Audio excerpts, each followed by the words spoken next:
Elofe Yesu ya tewe. Elofe Yesu ya tewe. Elofe Yesu ya tewe ya so uma.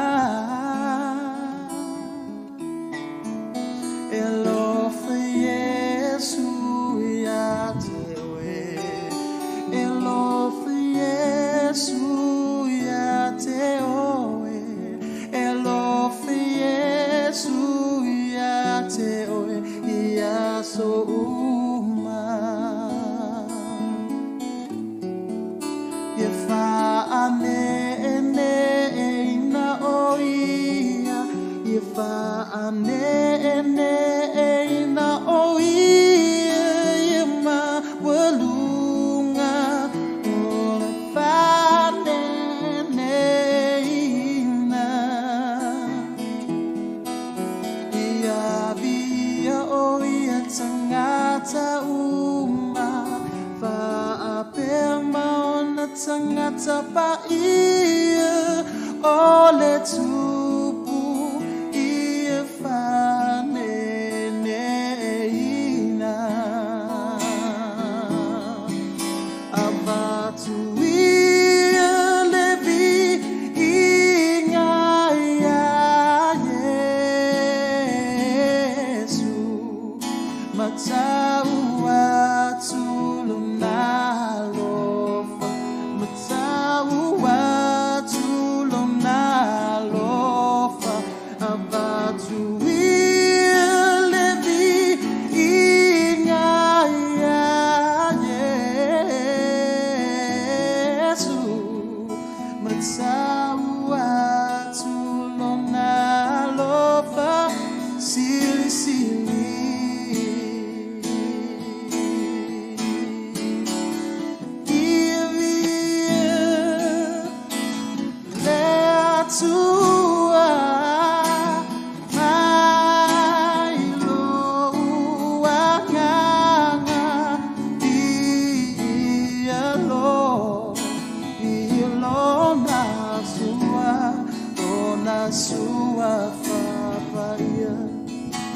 Swafa paia. Divia netua. Ai loa ngana. Dia lo na sua fa paia. Swafa paia. Oh, oh, oh.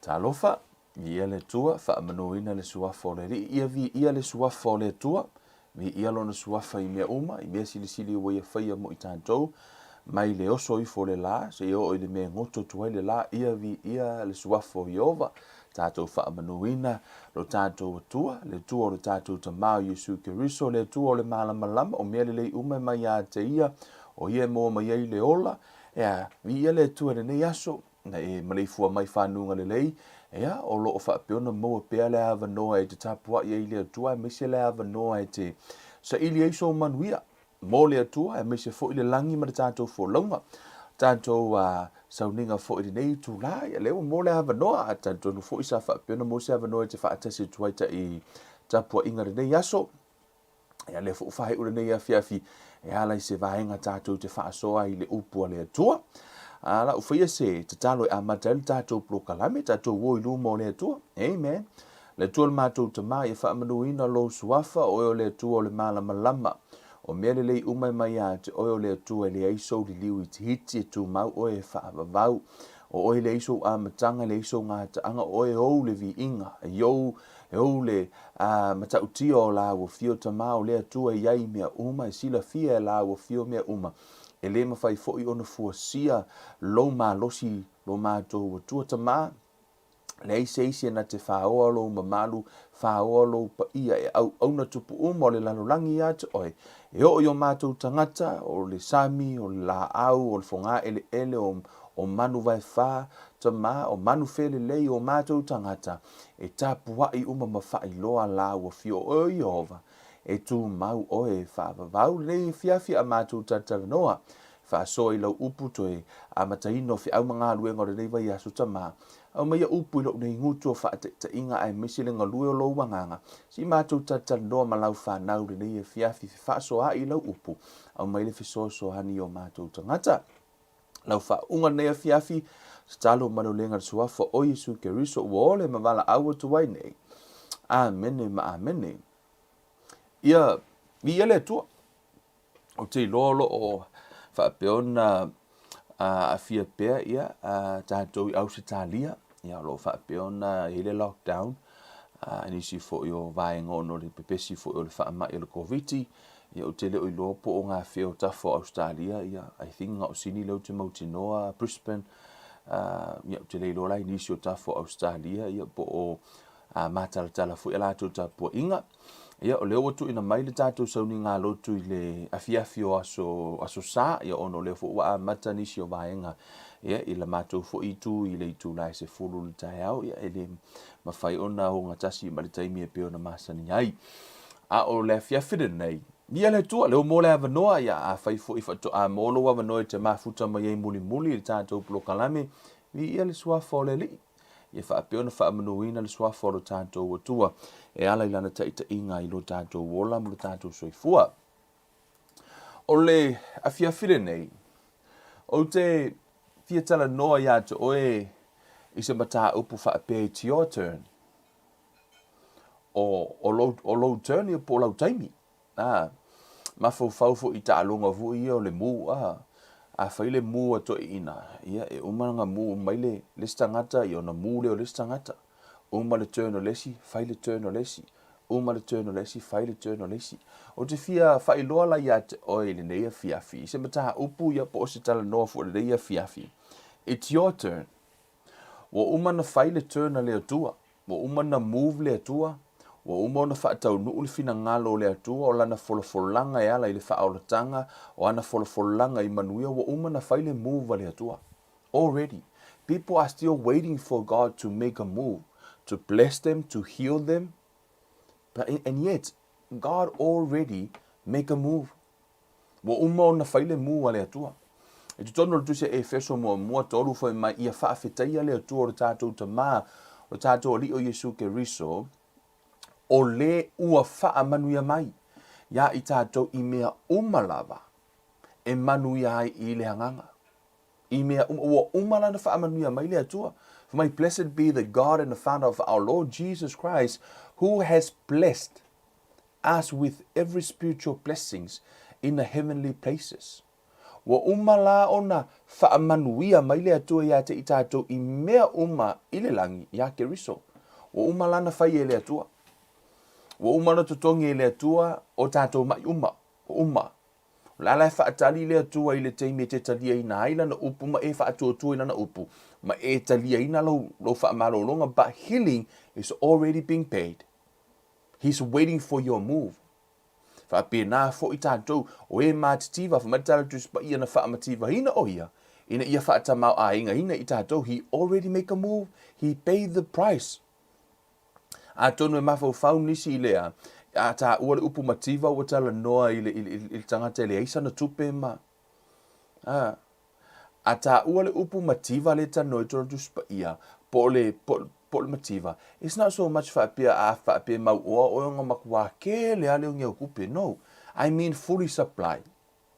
O le tangata ua iei le manui o le atua o la ua lava le whaasoa i le aso ma le aso ma le aso. E le mativa i se mea. E le fia aila na whanau e le o la lava ea. Lava le whaasoa le atua mai le totongi lai mua mai lai lava le whaasoa. Fully supply. Me tala tuspa ia amu ia e a foi. Fumei ua whaamativa ina o ia. Ina ia whaamau olo ina i tātou. Ua umafu ilan totongi i Yesu. Tui wa momo ia mua tātou wangasala. Ua umafu ina totongi e le atua tātou wangasala. Already paid. Paul mea tātou e whais. Our move to repent. Wa uma na whaatino ina e le atua. Ia vaenga uma. O la lava e whaatali le atua mo le taimi a tātou our turn. So now te fia tala noa ia te ore nei a fiafi. It's your turn. Tele nisi o vaenga e tātou te whaia tātou te le o maua le manuia o mai le atua. Le upo le tusia ia kopo e mua whau pa sumar fitu ma sumar warufo mai o mea lei uma e mai le atua o le malama. O mea lei uma e fua ina mai a toa ma mea alofa uma e a toa ona lei mai lunga lava ia e aluifo mai le tama o le malama e le o ia te ia se mea wha ale tu mau po o sina li liu i titi. O lona fina ngalo na whanau wai i tātou i le upumoni ina ia whai i tātou ma wha polo o ana lava mea na whai. Amen. Wo umana fo o mea lei umala. E au mai le atua o le malama, o le ola, o le malosi. Anything is good, it's from God. Amen. E mai le atua o le malama. O le alau tātou iloa. Wo umana whaofua i mai le atua mea le lei. Amen. A le alava tātou te whaatatati, te tōtu mua le tusia Yosua. Amen. Let me put the scripture up.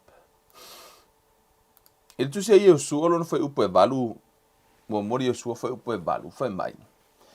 E le te ai lo ngutu le tusi o le nei tu la fono, a ia ma fau i ai i le ao ato ma le po, ina ia e ana e fai e tusa ma mea ua tusia i ai, ona manuia ai lea i ate oe o lo wala, ona e manuia ai lea. E le ngata e te mawhau ai, a ia e whaia ia pe e te ana e whai, e tusa ma mea ua tusia. O lea foila wa ona au mai e lea tua lana fionga, wa foi ona whaali e lea tua lona fina ngalo mo i tātou, la fo o whai mai, ia e mawhau ai, ma e whaia, wa na au mai e lea tua le tusi. La foila e whaatari lea tua i le teimi e te whaia ai, o le teimi e te whaatino inai, ia ona e maua fo'i la i o le manuia lai fola e le tusipaia. Amene. A le fiafi le nei. Le ue e vai mai i le tāua o le mea lea o lo whaia. Amene. Tāua o lo whaia le upa tusipaia. Do not be a hero only, but be a doer. Doer of the word. E tonu le tusia isa i olo na mata upu mua.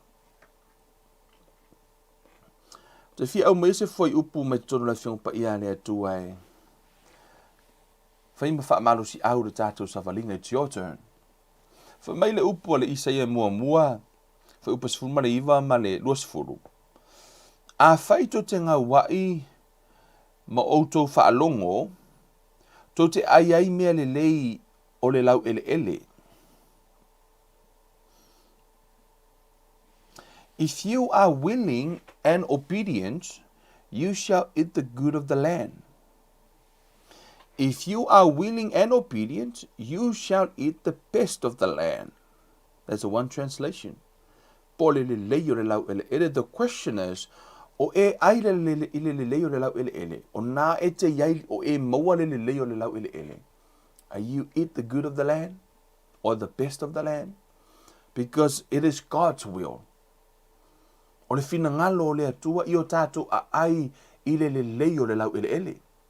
So lea lau te fesili, o e ai le o le lau ele. Are you fully supplied? O wha manuia le atua i ate o e ona o lau o onanga, o e maua mea na e, a o e whaia fina ngalo le atua, o work le fina ngalo le atua i ate oe. Amen. Ona e mawhai ona e whaia fina ngalo le atua ai te le manuia. Mawhai fo ona e whaitau langa e te le manuia, whai ona e whai lotu e te le manuia. Te fiu e whai e te le manuia, pe a whai e le o whaatasi le ngā wai, ma le usitai, the willing and obedience, a whai e le o whaatasi. E le mawhai ona e maua lea, le o le lau ele. So o se mea lama e te whai a whai o e usitai le atua, na whai se mena whai atu i le atua i ate oe, ia e usitai ma e ngā wai ai, ona a e le ngā wai, e te le ai fo i lai le. Amen. Whamaila i whai upa lua se fulu, ai a whai tau te le mawhawhai o no tau fau vale, E wha umatia ai o tau i le pelu a wā ua whetalai mai ai le fofonga o Iova. Pe wo wha alongo i mo meo advertisement fo i sau TV. Wha mai a whai to te ngā wā i mo tau wha alongo. Tau te ai ai mea le lei o le lau ele ele. Ai a whai to te le ma whai mo tau fo vale. E wha umatia ai o tau i le pelu a wā ua whetalai mai ai fofonga o Iova. E iai o le upulai a mata mai a whai if, so which means there is a condition supply. He adds for you for mai umanga whai mele le forfolanga man whaato singa for mai, and there is a condition supply. E iai inga whaapitoa. O ia inga whaapitoa na a whai te ngā wai ma eusitai. E te ai le leo lau ele ai a whai te fauwali. E whasio tia i le pelu. O whetalai me ai Iova. O te fiatala noa la. O nei, excuse me, e o ngā tasi, pe o whaatasi le usi tai male ngā wai. I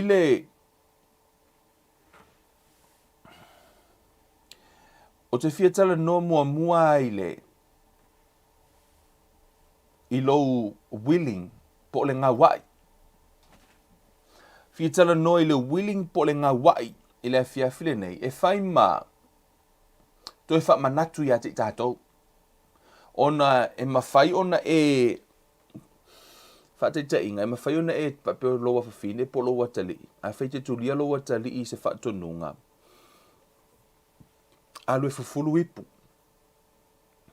E mawhai na usi tai loa whawhine po loa tali. E alu whawhulu ipu. Lawa e kua kūrunga alu ipu. Ake vai e kunga. Lai ko mumu ale whaingo ipu. E le o ngā wai. E ala no usi tai ono leha o le whaatonunga o lawa whewhi. Ia pe la fu wale ona fai. Ai o le loto. E le o iai le loto e le whaingo o se aula e fai o lona loto la iai. O lai fia alu ea. Fia alu nunga PlayStation e po lai fia fai anga ia. O le alavana na mea lai fia fai. O ola ilo na loto. O leo e fai atu. Alu fufuru ipu.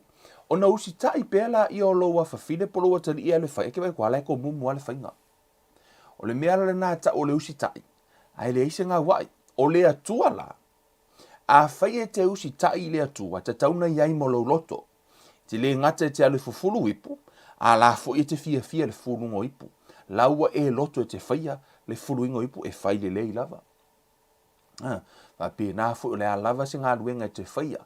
A e whaia se mea. Ia. Be o runga li. Excuse me guys. Some water.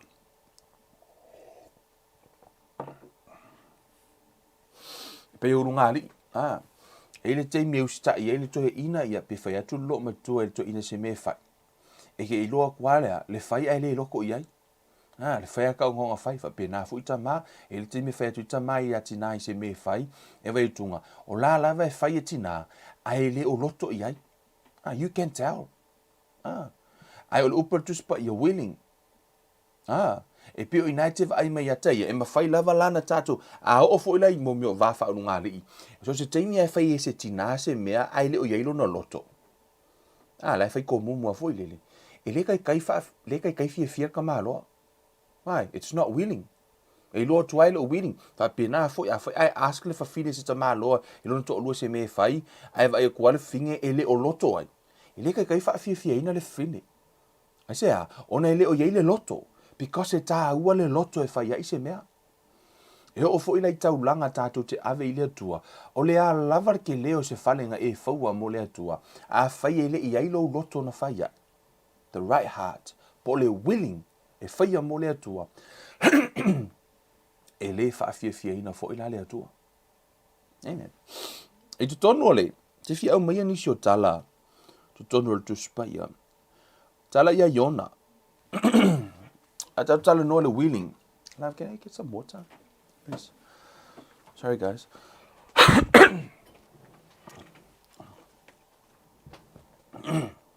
Kau sik kuloka. Amen. Yo what I miss Somalia ngai so. Hallelujah. Anyways. Tala le ia Iona. O Iona. Whaile atua e alu I Nineva. Ala tu ia iona solo i tasesa. O te mana o ia te oe te alu fai tau le tala. O nei.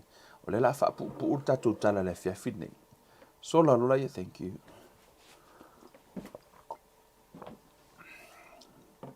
Ona sola lola ia oi foi. O iona. Sola ka malo ionga fa ko ile ku elu. Ai fai tau nei le tala ia iona.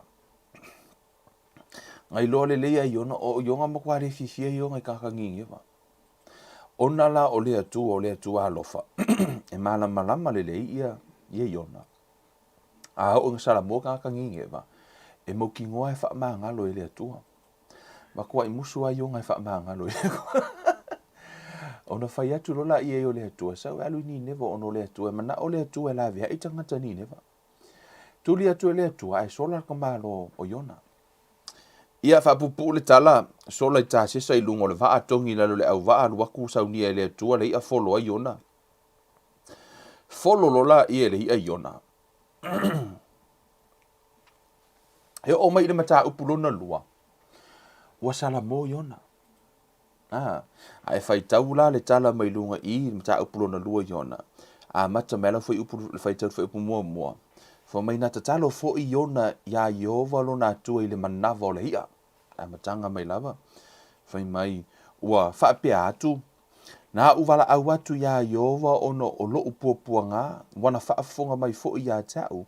No alanga atu nai le mea mau lalo i tuunga mau ua e whaafofonga i lo leo. Amene. Folo le ia ka malo ionga ka kalo mar ka malo ionga mga vore ia lewa a makal ka kalo ionga. Amen. Makal kalo ionga se io o man fai upu muli. Fai mai la ia. Fai tau mai lunga pe au man fai tau tom fai fa pu tanto ma tau. O man fai kau ka malo ionga i le fai upu iwa fai mai. O au iona lea. O te fai tau langa ia te oe ma le upu whaafetai. O te whaia le mea na o tau tō ai. Amen. Wha upa iwa, te wha clear le leifa mai. But I will sacrifice to you with the voice of thanksgiving. I will pay what I have vowed. Amen. For my lessy translation. Let's read from New Living Translation for my. But I will offer sacrifices to you with songs of praise, and I will fulfill all my vows. O leo wa willing. Na sala mo lo iona I totono le manava le ia. Lea fato o le mea tau o le loto ngā wa ia iona. Lea fato ngā wa iona o le alue. E alue whaile mena whai atu ai le atua. O le teimia na ngā wa ia iona. Whai mailo man upa tuspa ia. Whai upa se furu. Ua whetala I atu Yehova I le ia. Ona luai lea e ia o lona o iona I le ele mātutu. O le taimia, the moment, sa whaapeona willing a iona. O le taimia fo ile nā na tau nuu a iona. O le taimia na ao iai iona I le manava le ia, I le loloto le mena iai, ono lona le usitai I le mena whai atua, I le atua. The moment he willing. O le taimi lole nā sa usitai iai. O le taimia na sa usitai iai pena loto ngā wai lo iona le whaifo mail tala iona, o te whaia le mea no o tau tō wai. O io le tangata o le atua, o io le perfeta. Na whai le atua e alu. Ai aona le whaia. Ko kupu awhinga kai leo langa ionga. Le ua o ai ai lea, I le ta ele o lea. Actually, according to the Bible for mai o lea, ta ele o tunga mau se oli. Longa winga ainga mo o le piko I laloa o le sami ula o le sami lo loto. Nga ho o iei le I arke minga numa ave ionga. Nga alanga me ala ionga inga. Ana le o a iona I le lo loto popua nga o lono o langa. E le nga wa iona. O le taimi ana whai mai a iona ua ngā wa ina te whaia le mea na ia tau tō ai. Whai mai lo tala tuspa ia. Ua whetala I atu Yehova I le ia. Ona luai lea e ia o iona I le ele mātutu. Na usi tai loa. Tau nuu loa. e whaapea fo i le tātou sāwalinga whaaleanganga. Amen. Te le teimi tātou te, I think one, let me read another translation from here.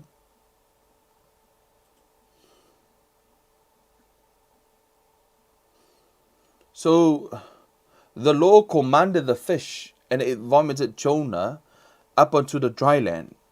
O le na foi. O le teimi ana ngā wa ia Iona, ia, wa le vanga fia, wa le vanga fia pua I mai whafole, ia foi. Ia Ionga, ai wa ingo ale ia Ionga, ala e wha mawalunga Ionga I kokongo mga vole ia. Tolu aso o to tonu manavori ia. Ai au feru wa ile ia ki ngā longo mga wha mai Ionga. Se ngā wa ia wa le vanga fia pua ia I whafo aru kuwai nga e wha alongo ile akua.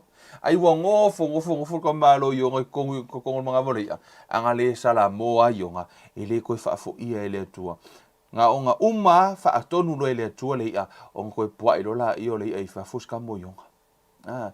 E whaape nā fo I tātou mara tātou fo launga. Te le mea tātou te sāwa vali mara tātou sāwa linga. E whainga tā Iona. Lea lava tātou te wanda solo. Tu tupu whaafi tāuri o tātou bōlanga. Lea nau tala noa I le vai aso na se ima vai atu nei. E au ngā tof tos fonga ma o laita pena I tātou e le atua. Wa lewa na tatau ona e tau nuu I le mea e mana o I le atua I ate oe. A lafu inga lue mai le atua se I longa lava e te ngā wai. Se longa lava e sa o le loto e whai ai se ngā ruenga whato atau nuu. Awa ese mai e le atua Israelu mai tutonu ai kupito. Na ave ese mai e le atua e au mai e tataunu se furu tasi aso.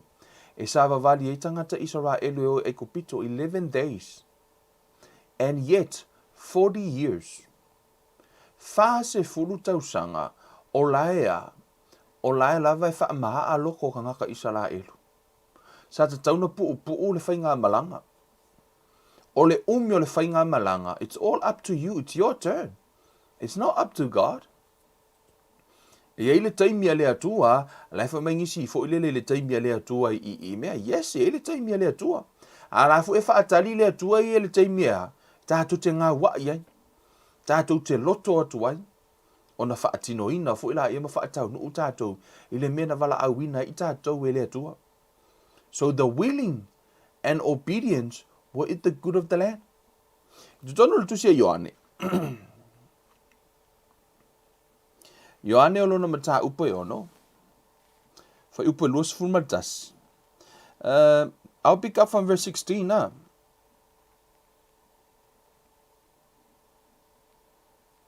Hallelujah. Highlight ku fa mangingo le ka ku fa upo fa nga fa ka kusi. O le tala le au so o Yesu a foi mai. Wo ile afiafi ono ifo le ona so o ile vai.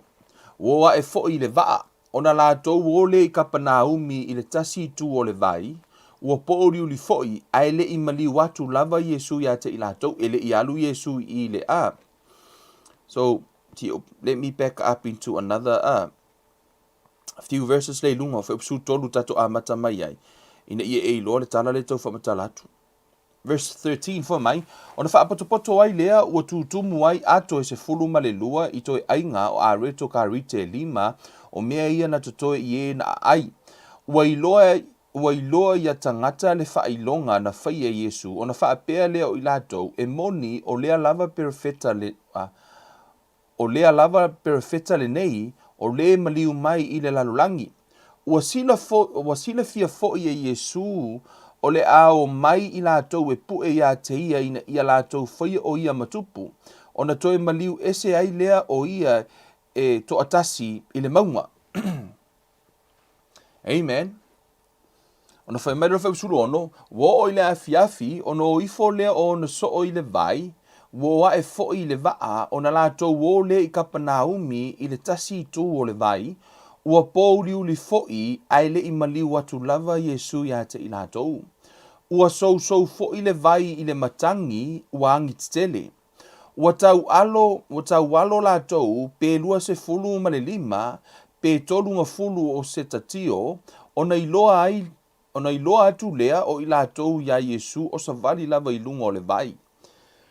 ua lata atu fo'i o ia i le va'a ua latou fefefe ai a ua fetalai atu ia te i latou o a'u lava lenei aua tou te fefefe ona talia lea o ia e i latou i le va'a ma le fiafia ona ho'o atu loa lea o le va'a i le nu'u ua latou o i ai. I le moni mau a mareko i le tala lea, le moni mau a isi moni mau i le tala lea. O ina fosi e Iesu le au so o e o inunga. Moni mau a mareko fo mai na ona tango la i o Iesu ku ula ko runga le va'a e fai o i le sipiko. Ai alu Iesu runga le maunga. Na tango Iesu fosi le au vahenga lea e feo soi kongo le va'a ai o. Ona fu i o le au so o le fako a umane maa ngai o lea o va venga ia nga fai e Iesu lea le moko ka ngaka. Vai le maa ngai o se crusade fo le nga fai.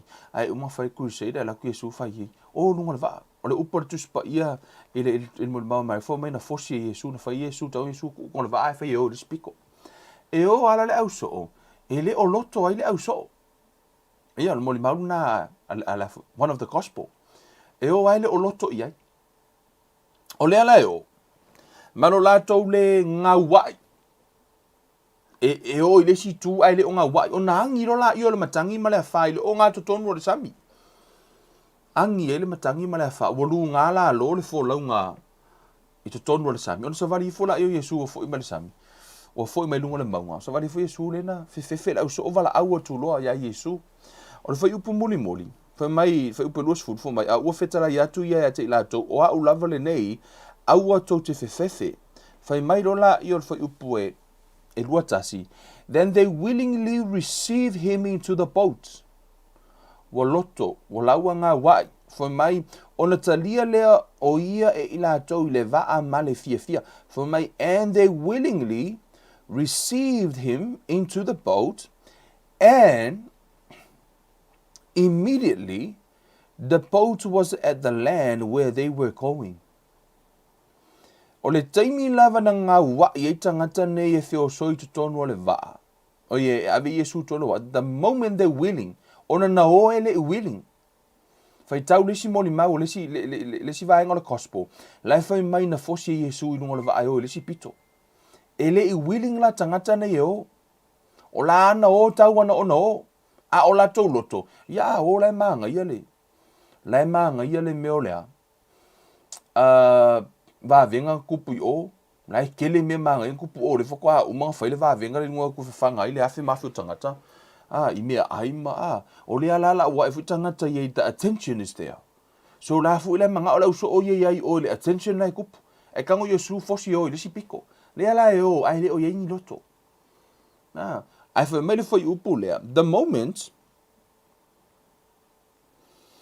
for my then they willingly receive him into the boat and immediately the boat was at the land where they were going. Supernatural ale kupol va venga I o le taimi ana o so Iesu tonu le va ina ua ngā wai le au so. Wa leva o le upa just pa I lunga akfa mai wa fiwe alo le va. O kei lo wa fiwe alo ele o. La lava so wale sami fa inga tamalu I tau o lea. La lava fiwe alo ele koe kaungu. Aina wa savali atu Iesu, the moment they receive him into the boat, supernatural ya pena tau nu o ya leva al taimina. I don't know pe fa fenga kupu. Pawal upar tu spa ia foi mai immediately the boat was at the land where they were going. Taimi ana ngā wa I ele loto, ke mianga nga ke ia leo. Supernatural ya leva. Te ilo e fa pena re tātou fō launga. A tono na te fiwe alolo a inga I luma. Wa fiwe kau fai kau walo I luma lo a inga. O lau pisi nisi, o lau ngā ruenga, o la lave ke kau walo, o la lave ke whea ngai manu I kau o lo langa. O le kaimi e ko ko mumu ai willing. Ke roa I wa levang si kia kako e le atua. The moment we willing, e ngā wai e wa leva na mana o le atua e whaatau nuu ia iona, a la lave wha maa loko ionga. O le kaimi anga salamoa iona fwe mai, o te whaia, le mea no o tautoa ai, te wheanu loi whafolea. mo leva ngafia puai fafolea o leva fo ngafia puai me ka ko fafo ile pongi sa ai ongo la lava ka ko kile onga wai e fa onga ina la ile atua matangi ma fa e a o ina i tatou ina ia nga wai ina ia willing ale na tatou tala noa ile vai aso le na te nei yes ka mo Josefa e me fai na mana ole atua e fa onga inga ia ile willing ka mala makanga ngai fu la menga manga ole atua se ia ka penga mo mor ka menga ia willing pe fo la au so na fai Yesu o le si piko e o ile willing la moni ma wele si gospel the moments they willing ole taimi lava na nga wa ia upa tuspaia they immediately tau nu ulo pe na fo tatu savalinga ole taimi lava tatu te nga wa ia ile atua ole taimi fo na tatu te tau nu uai pe fa tau nu ina ia le atua tatu amen. So the willing and obedient will eat the good of the land. Ole usitai malenga wai e ai le lei o le lau ele. Ole usitai malenga wai e ai ile le lei o le lau ele. Tele taimi tātou te usitai e ile atua, ai le o iaise ngā wai. Ai ole mea tā ua ile atua, o le ngā wai. Amen. E tā ua ile atua, le ngā wai. Obedience, usitai. Amen. Usitai. Ole usitai. E se le tā ua fo ila i tutono le tuspa i o le lua lea. Le o tātou va ai how powerful ma le tā ua o lo ngā wai. Ono le ngā wai o i sila ile atua o le teimi e sa o ai i. Keimi fo ila le ngā ea. E makua i māngai ai ala le whaakingo i ngā ruenga. O lau ngā ruenga le whai. Le lau au nanga i le atua ma lo fa tua o lau alu le lotu o lau fa longo i Bible study o mea lava ai fa longo fo Bible study e te le o willing lo lotu te le o ngā wai e kere mo fo ila fa mang yang I are willing to listen. Amen. E va ai fo ila ia i lo wa i lo usitai e ho fa tasia me e lu e faina e ave sia a fai e te le o ai le fu o le me lo e faia a feitele o ai le lau ele kanga ko siaki lo skai a fenga siaki ko skai me ale ke faia uma me uma ko so ke isi ko ala lo loto ko siaki fo lo loto po ia se me ta o sea nga wai because mo wala nga wai lo seki nga wai seki ka ko mo ki ngoa ele pelo le tua e te ai fu o lau ele amen e ele tupu na ele tupu tu spa ia le uta tu ilo umalava le tupu ya saulo le ata tu tal no le meta ulustai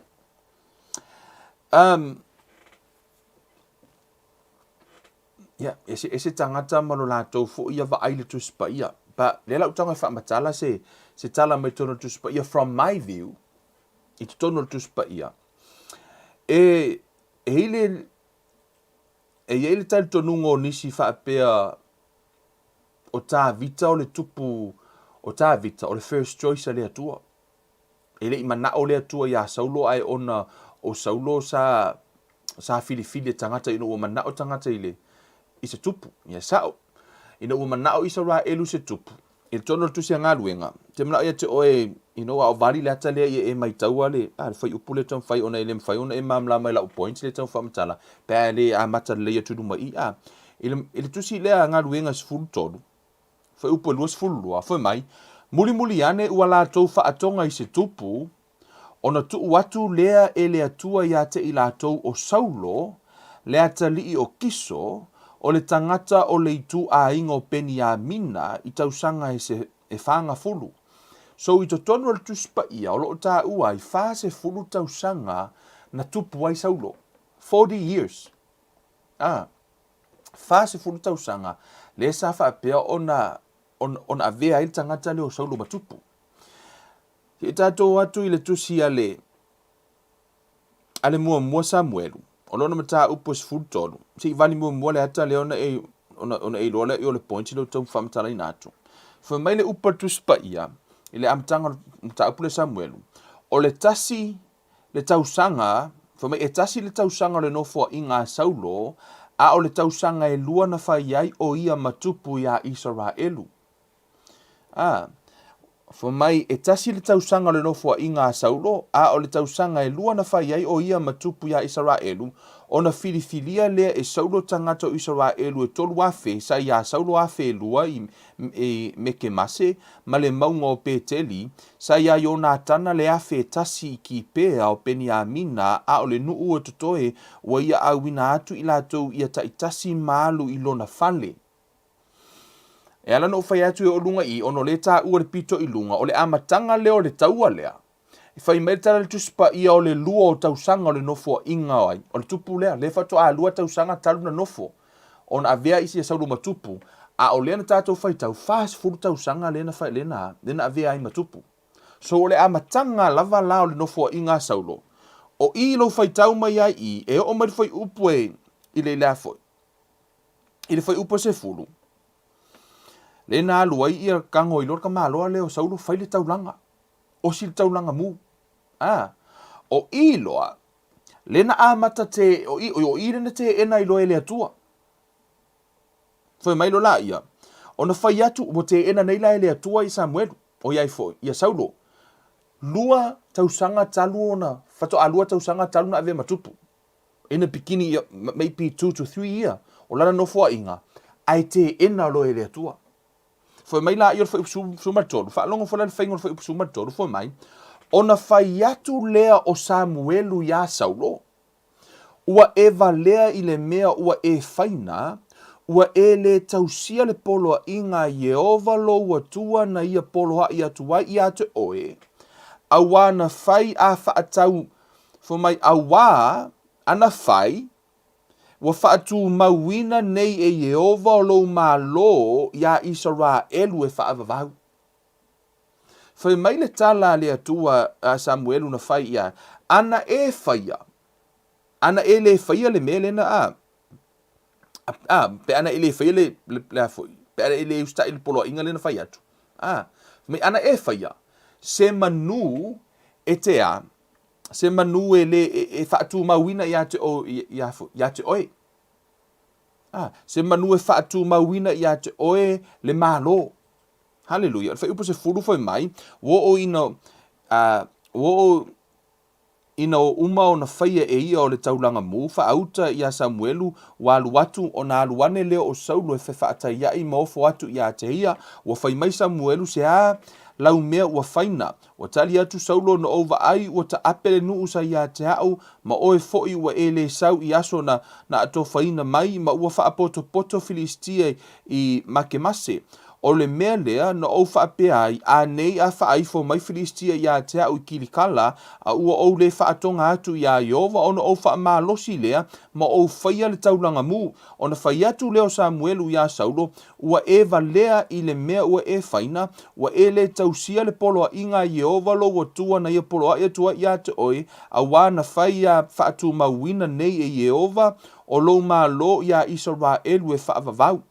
O le manino le leitu tonu le tuspa ia. Na fili o Saulo o le first choice lea le atua. God, he never set up somebody to fail. Wa iei le tali tonu ngonisi e whaapea. E le i fili e le atua Saulo. O langa kango le akua fili Saulo o le loko le atua o Samuel. O i foi. O ta vita, I don't believe that. Ono o tutono le upal tuspa ia, o le first choice a le atua ia Saulo. Te tato atu i, fai mai la i o le fai upasumal fa, a o le nei, e le tu maulo malo, ua sa ilia e Yehova se tangata mona, e tatau malona fina ngalo, ua poloa i Yehova ia te ia e fai maali i o lona nuu, a wa ua e le tausia le mea na poloa i mai ai Yehova ia te oe.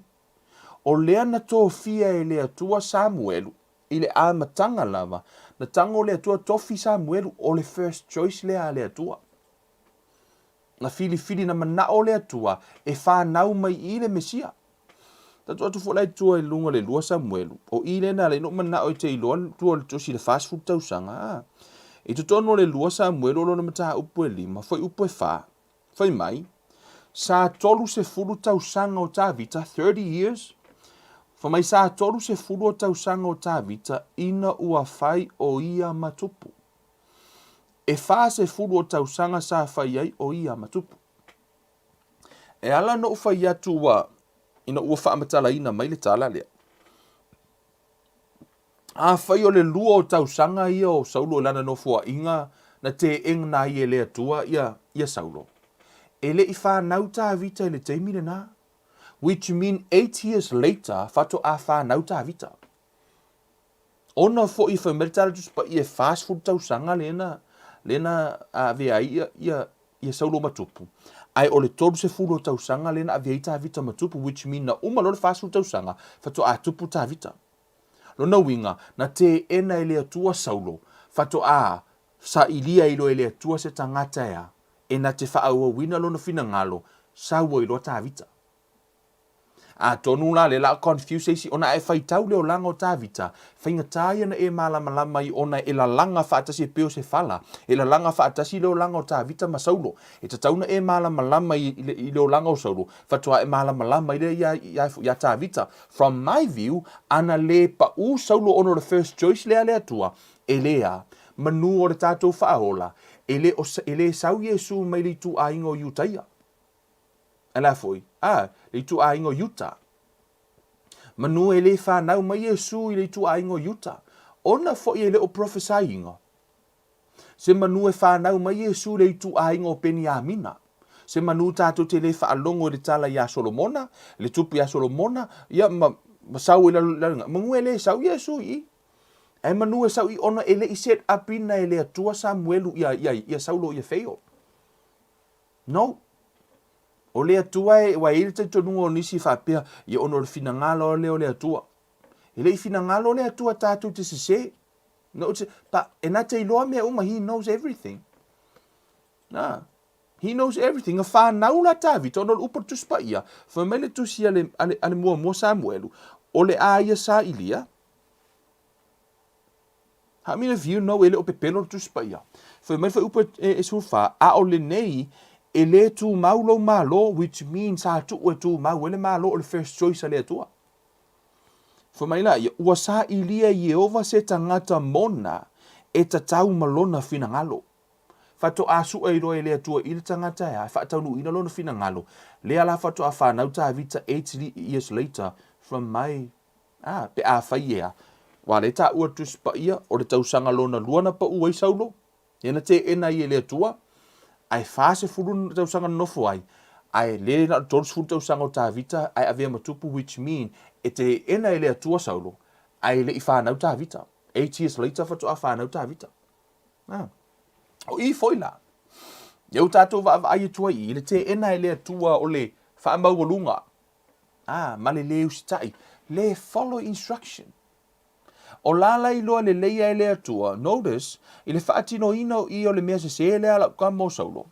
E le ngata wase se, and he tried to justify. Let's read that again. Fa mai le fai upu, ua fai mai Samuelu, se ala u mea ua faina, ua tali atu Saulo fai mai, no ova ai ua ta apele nuu sa ia te au, moa e foi ua le sau i aso, ma oe foi ua e le sau i aso na ato fa mai, na ato faina mai, ma ua faa poto Filistia i me ke mase.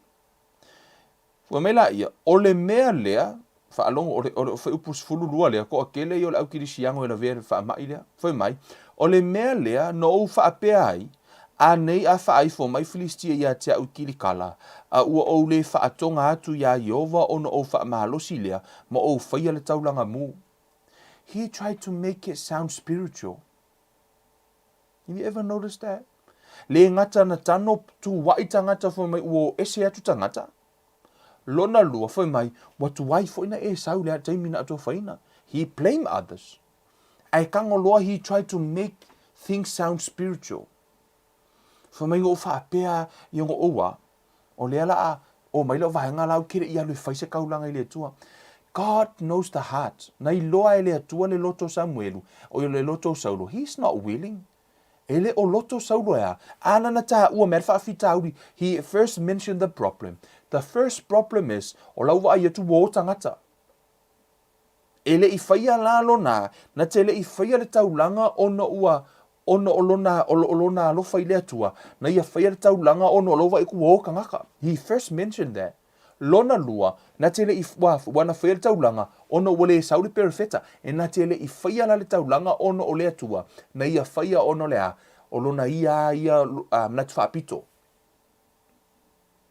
O iloa, and then a lot of people make things like that sound spiritual.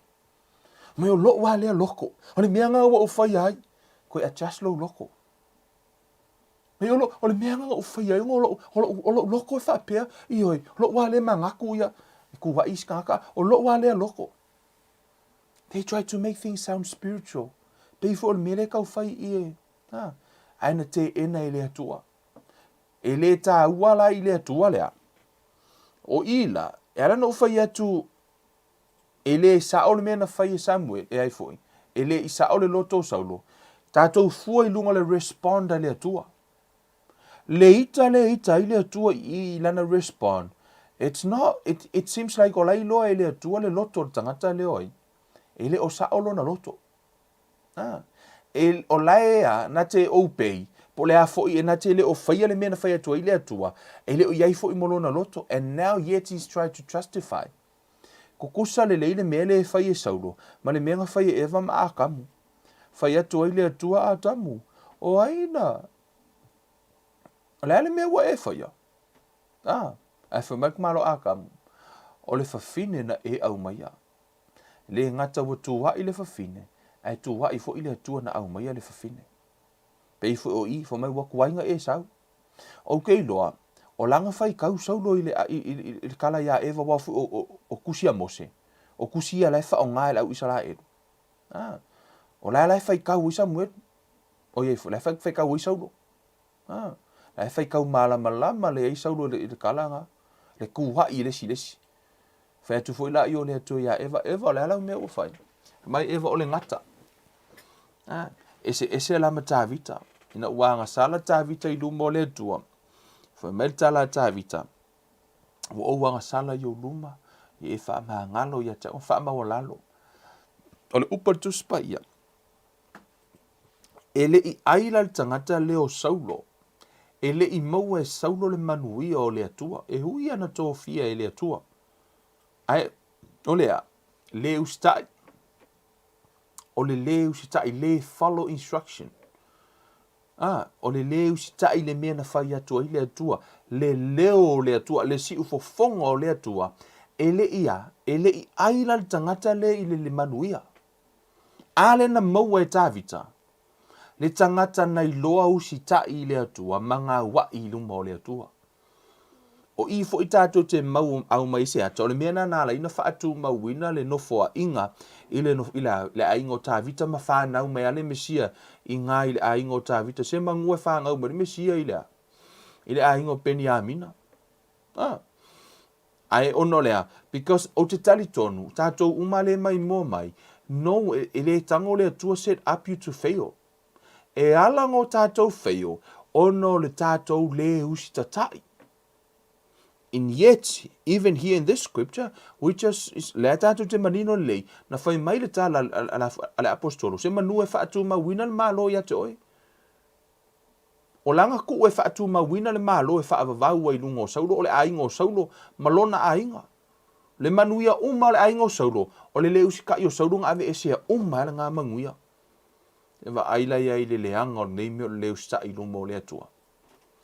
Le leu si tai le upo le atua. A tono le tātou te sava vali wa o le ata o le sava linga i salva elu me eiko pito e anga i oi kanana. O le ata fo ile nao le tātou sava linga le nei e tātou te anga i le langi. Le alava tātou te sava vali lo tātou fia va ai le langi mo tātou wo. A fai e te leu si tai le upo le atua. Le upo tuspa ia e mafau na upo ia e fia mea uma e tusa. Pei ona tūsia. A whai e te leo stai ai. E te le aile le leo le lau ele elo le langi le kako ke ngau ngau ai. Ai a whai foi. E te le ngau ai. E there's no willing. E ke whiu e ke leo oilea. Wa levanga mga olea kua e ke aile le leo le lau ele ele. At the moment tātou te willing ai ma tātou ngau wai ai. O le taimi fo ile nā e tātou te tau nuu ai. E tā ua la, a whai e te fia ai le leo le lau ele. Ma ai lo loto. A whai e te fia tofo le leo lau ele. Ma ai lo loto. Ina ia mawhai o na. O lea lava le leo te tele o mea tātou te whaia ilu mo lea tua. Pe ono o a pese i pe i lea vai yaso ma lea vai yaso. E le tā ua se te leo se mea te whaia. E tā ua le loto e te whaia ai. The heart, the willingness. E te tango i e whaise ngā luenga na watu e lea tua. The moment ngā wa i eilo loto i lea tua e te whaia i se mea. I'm telling you, o le teimi lole nai ngā lua i lea tua ma whaatau nu. O le teimi le nai whaatau nu ua i e lea tua ia le hafo. Le vahengo lo uolanga. A tonu na e sau o oio se whaife au. Wa leva na tatau na whaife au o luas fitu au tausanga. Who knows? Po le fina ngalonga o le atua. A o la uono se furu tausanga o le si. Ele i whai ale mea na whaetu i le atua. Ono o la lave ele i willing. A tonu ele i lopo o se whai pisinisi. Wa leva na mana o le atua e whaatu le pisinisi whaatau nuulo o ele na vaenga. A o la lava ele i willing le tangata e whai le mea na whai atua i le atua. Te iloa o lou taunu unga e wha moe moe uma ia oe malau fōlaunga. Au e te wha moe moe i le atua whaira, well already, pēno whai atu, it's your turn. Wa uman whameritala Yesu i lea aso, on that day, you will ask the Father in my name, for mai i lea aso, tau te ole ai le tamai lo uingoa. Wa umalana whai e Yesu le aso le nā. Now it's time for you to pray. O la lava e whaatari le stangata, ai le tatalo, but it's your turn to pray.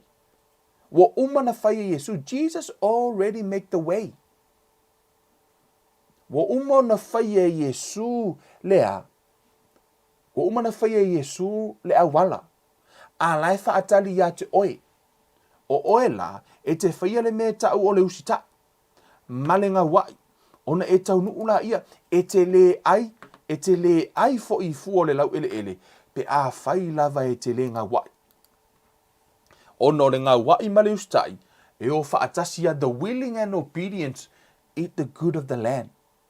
O lalai manao le atua i e aile le leo le lau ele, a whai e te manao, e whai le fina ngalo le atua ma e usitai, le lau watua le mele te maua i le fua, tu ulo iei malo loto. Ngā wai willing lo e whai. Te loa ai ua manatu le atua wa tu e le atua i lo loto o oe te whai whi au. Te tala ia le tala lei, laua toto, laua iele mena wa eli me le nganga o le tu i ate oi. You want to preach the gospel. Na ue mana o tala lai le tala lei, ue mana o whai so ai mo le atua, ue mana o save the soul. Na ue mana o whai se me whapena, na wa eli le atua i tonu i ate oi. O le teimi e te ngā wai ai, tu ule mea na e tau fia o e alwe whai, o le teimi fo ile na ea, pe a e willing. O laua leva nga mga o le tua, for matala just but I have plans towards you. For me e lo i manatu lo o manatu tuai, manatu ile manuia, ai le o le malai, o laua leva nga mga kuma i le tua. Mga ku le manguia, ai si ai ko inga ko manguia. Because he's waiting for us. E o fo ile tu spaia, o lai wha atari le stangata le tua. Speak to me, please, Lord. Speak to me. Give me revelation, Lord. Fa fe na vatu revelation ma speak le tua pe a fa ele fa tawa tu spaia. Ona o le tu spaia. O lawa umana fetalai le tua, he already speak. It's in the Bible. O la lawa fetalai le tua. Lawa umana fetalai le tua le lana upu. A lai fa atari le tua ia te oi lo ngā wai malo usta i te fa atua tua i lana upu. The moment you will do that, o le taimi fo le nai te tau no wai. O le usta i male ngā wai, e aifu o le lau ele. A wani o tātou pei o saulo, e fa apea o nā. O na tua i eis tangata. Fo mai tangata i noe fo ia saulo le whenga inga fau, le na avea ma paulo. So ia no ngo ia paulo. Fo mai fa aftaira i le tua tātou le ola le whenga inga fau, fo mai tala paulo. Ua tō fia hau o na o le alofa tu noa. By grace, he called me by grace. O le alofa tu noa la, na tō fia i e le atua saulo. E le i tō fia e le atua saulo, ono sana mea sa fai, woko uloa saulo. Nga kofi mai e le atua o lai alu fasioki kangaka. Kilisiango. la fa mai saulo ele I tō fia o ele atua ono se mea na no o faia. But because of his grace, amen, fa apena fo I oe. Ele o sau ngā luenga le lei e tō fia I o ele atua ua already call o ele atua. Ele ona ele fua I lunga o se a I sau mea na faia. O laua call o ele atua, a ele willing, ele fa o ngā ina lava o ele atua. Na call ele atua saulo, o la ea, fasio tangata, o na alula I o saulo, ana le ngā wa I le I saulo, o le taimi ana feto ai ei saulo fo mai lo le I o le tala paulo yas I fo le atua, fo mai le ali I e. Le ala me te mana o te faia. See, he willing. He will say, Lord, le lona ave le atua ave anania te tala mata ma a mata I lona ia o ina lea. La fiong pa ia le atua ia tusa ma fionga ia ke riso. Amen. O I tātou te iloa ai, ona ele te lo te mi tātou te whai mai, God is sovereign. Yes, I 100% believe that. But that doesn't mean God will set up you to fail. Ona ele manato tangata e fail la to fa mai ia langa wa mafuanga o fail pe ia kala ia saulo o langa mangaku le ku ai e fa nga o ai pe nga set apa we o fail se fa nga o no, we know from scripture la fa metal to spa ia ana le fa ia saulo le mele se manu e fa tu ma wina le tu le malo e fa vau, which means Saul is God's first choice fa to afa na wata vita ina wate ena ile tua ia e saulo. So aua fo ila te whai mai, wa mafuanga, whiolo o langa ona na mana o lea tua, ngaka le whaonga, no, you are God's first choice. O oele first choice a lea tua. You are ele o se second choice, o oele na first choice. Ai a ele willing, for metala tu spa ia, ele onge tangata lea tua. He will choose somebody. Wa whai e lea tua lea, whai lea tua, les tangata e tango e whai, ona e te le o whai, ona maua lea tangata na le manuia. Alai mana o lea tua a o vala a wina I tātou o lea tātou te lea lofa tu noa. So all of us, we've been called by grace. E le la vea la tātou ono le tala le tātou au maia. A o tātou, e le o se mea le leino tātou whaia. A o lea lofa tu noa ke riso. Amen. Thank God for Jesus. Vi ia lea tua ia Yesu. Le tua na mātou ta mā. Wha fo I le vi inga ia te o le neia fiafi o mātou ta nom wha alongo I le upu. Ile loto ngā wai ma le usitai e whaia lo finangalo. Awane I tauna ona mātou usitai. Ai o mātou ngā wai. Ina I o mātou ai le lei o le fua o le lau ele. Wa umona e au maia mato fia mo I mātou. Ta māwha amanuia I lau whanau. Wa o ia te I lātou o lātou loto. O lātou mawhau. A o lātou nau e au auna ia te oe. A vele nei upu nei a whiawhi toi wha amanatu ia te I lātou. The willing and obedient will eat the good of the land. Ia whaapiona ngā wai mausitai e ai I fua le lei o le lau ele. A o mātou whiola I le nei o langa tama. Whaamanuia oe. I o mātou loto. Ia iai le usitai mare ngā wai. Ina ia mawhai ono mātou maua manuia o lawa. Fio whaamanuia oe tama e nei e whiawhi mare whai ngā malanga si mātou nuu le nei mai aso. Ia whaapio ono mātou maua manuia oe. E ala I le ngā wai o mātou loto. Ngā lue mai oe. Whaasao mai ma whaatonu mai o mātou wala. Ina I o mātou maua manuia o lawa. Fio whaamanuina le suafo o Yesu Keriso. I mea sili wa e whaia. Mo o mātou tangata ono le suafo o Yesu wa ole mamala aua tuwai nei. Amene ma amene. Hallelujah. Ia, o le tātou whaamahalosi le nāre nei a fiafi. To e whaamanatu fo ia te oe male fiongo pa ia lea tua. E tā ua lou I loa. O lou vala awina.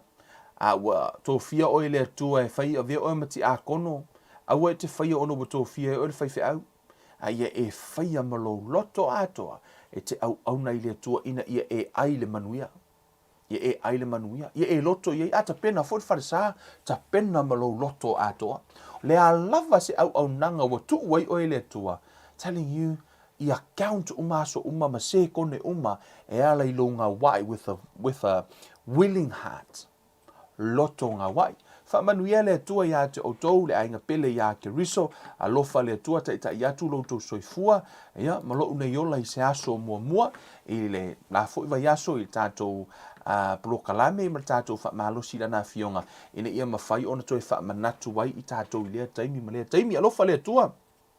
pulpul tele ia ma whaamanuia nei vai aso ai tātou toe whailo ai I lo nā lofa mlo nā ngale lei mo te minei ia o loo iai ia le tātou plokalame wha solo tātou Bible study yaso lua ma aso tofi toe whamanatu e te tātou yaso le vai yaso mo ina tau fo I whato a siasi mai lungo tātou plokalame I o loo wha solo lo tanoa pei le loto amen e se le tā o tātou loto willing hearts clear to hear these are important topics in tātou fōlaunga I mawhaiono tātou langona le atua ai me se fo I account le tātou o nanga I le atua whamanuia le atua ia te o tau mai lo ni tangato Kevin Uluiva a lofa tele mo o tau whaasoi fo ia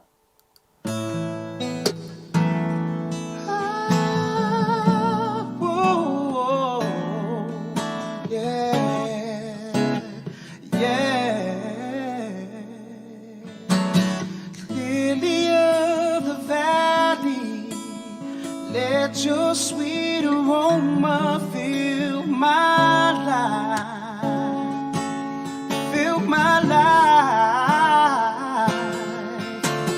Day stars shine down on me. Let your love shine through me in the night. Oh, in the night. Lead me, Lord, I'll follow. Anywhere you open up the door. Oh, let your words speak through me. Show me things I've never seen before.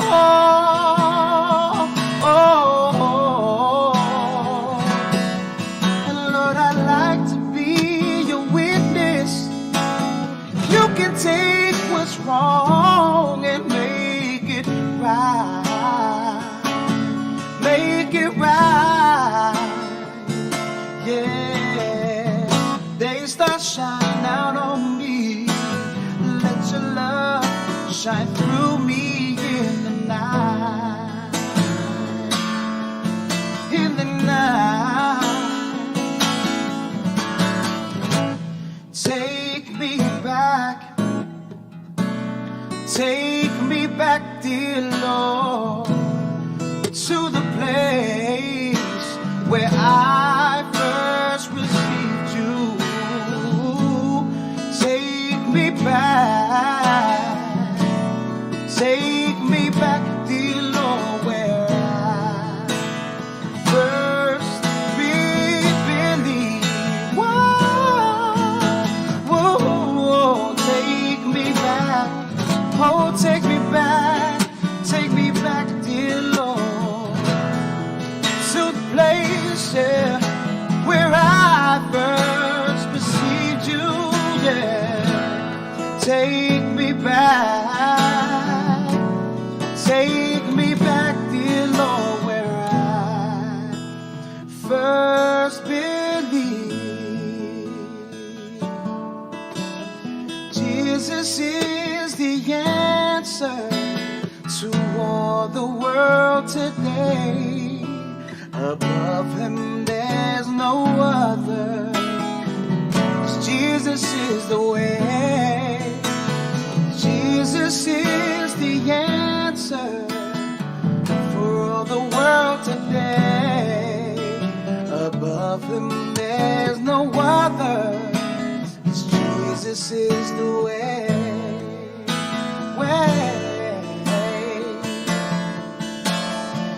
Soon and very soon we are going to see the King. Soon and very soon we are going to see the King. Soon and very soon we are going to see the King. Hallelujah, hallelujah, we are going to see the King. I said soon and very soon we are going to see the King.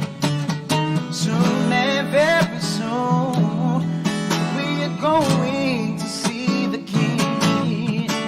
Soon and very soon to see the King. Hallelujah, hallelujah. We're going to see the King. Anointing fall on me. Anointing fall on me. Let the